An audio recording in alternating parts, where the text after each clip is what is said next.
isn't turning down. Where are your legs? Drop that.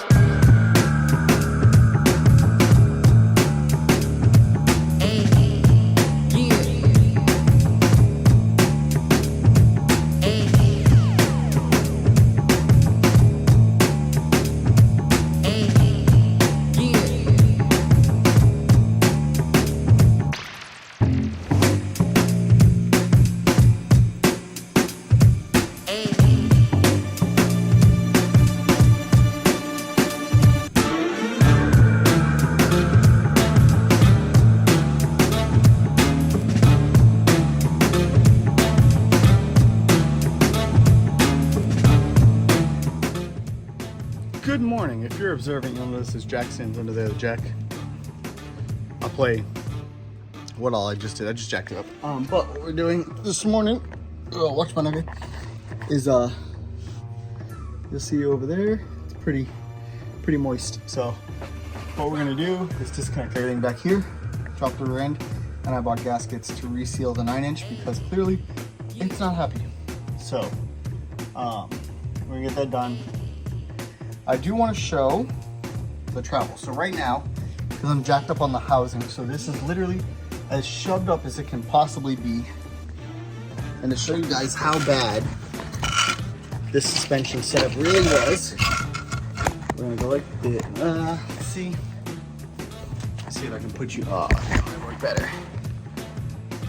Okay, so now if you watch, as I lower this,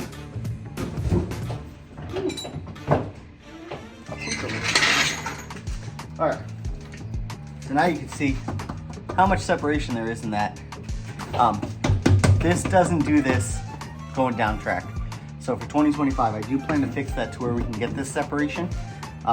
These are the 26s, so it actually looks dramatically worse. But you saw it was pretty tucked up, you know, about to where the 3052R, the 3052R number was pretty much covered up.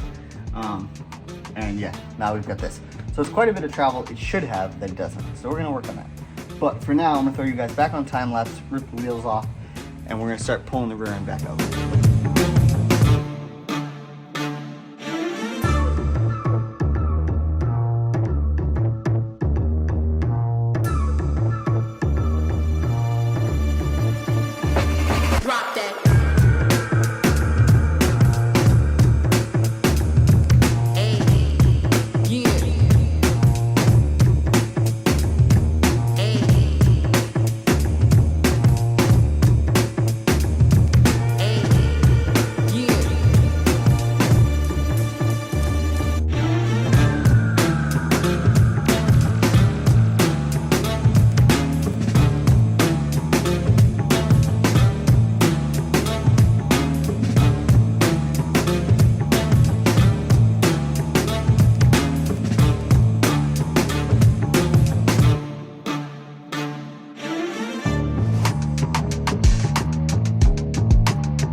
Okay, so it's out and it's on a makeshift stand. Now I gotta roll it over a little bit so we can pull all the bolts off. Clearly there were some that were loose, which is probably part of why it was leaking. I didn't realize there was a bunch of those loose. But we're gonna throw a new gasket on it anyways and clean it all up. All right, so what you guys just watched is we pulled the full center section out. That thing's hefty. The whole rear end's pretty hefty, but that's the chunk of it. We're actually gonna scale it right now and see what exactly it weighs. I've got that surface pretty much cleaned up. I may throw some RTV on it. I don't know. We'll see. I gotta see what I have in my box right this second. If not, we're just gonna go like that. They sealed them like this for a long time, so we'll hope for the best. But there's a new gasket there. Our Mosier nodular 9-inch is out. Now it's just put it all back together and put it back under the car. Oh, my lips.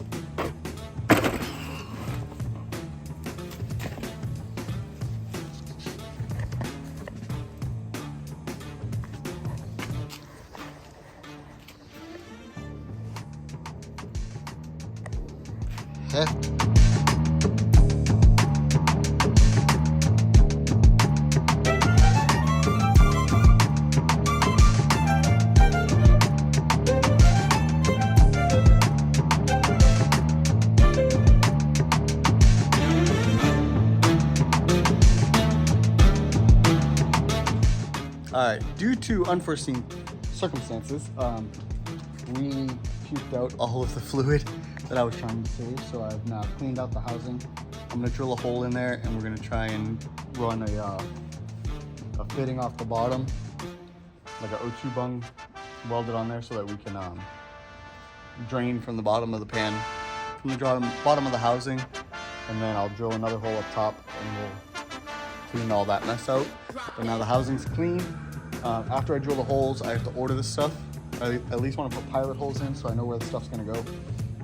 And then the housing's gonna get moved under the car in the garage, and I'll clean up and I'll hang out with the kids for the rest of the day. Sometimes the days just don't go the way you planned. So let me get some holes in this, and then we'll do our outfit.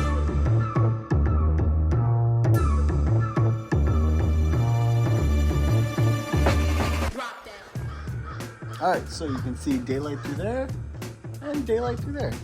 Those are just the pilot holes. I still gotta order the fittings. Unfortunately, no one seems to have O2 bungs around here, so that I can just punch that out to match an O2 bung with a plug, same at the bottom. That'll just make it easier to fill, because if you've ever filled a 9-inch, I'm not pulling this out of this puddle of slop, but the fill's on the side, and to get the bottle up and then squeeze, it's just a pain in the ass. So, not a fan. So this will be our fill now. Again, that'll get punched out, and then when the rear end hangs, I mean, I could just essentially put the nozzle of the bottle in there, or I could hang the bottle up and let it feed in there and not worry about it. We'll still use the drain plug or the fill port, whatever you want to call it, to tell me when it's full on the housing. I'll pull that plug out, and then when it weeps out, I'll stop filling it. But now we'll be able to drain it out of there. This is going to make it more serviceable, and in making it more serviceable, I'm more likely to service it. Because the process of doing all of this is such a pain in the ass. I don't do this as often as I probably should have. I probably would have caught the problem before if I spent more time looking at my rear end, and I don't. So I'm hoping that this motivates me to do better. But that's going to do it for this week's video. As always, comment, like, share, subscribe, get up, get after it.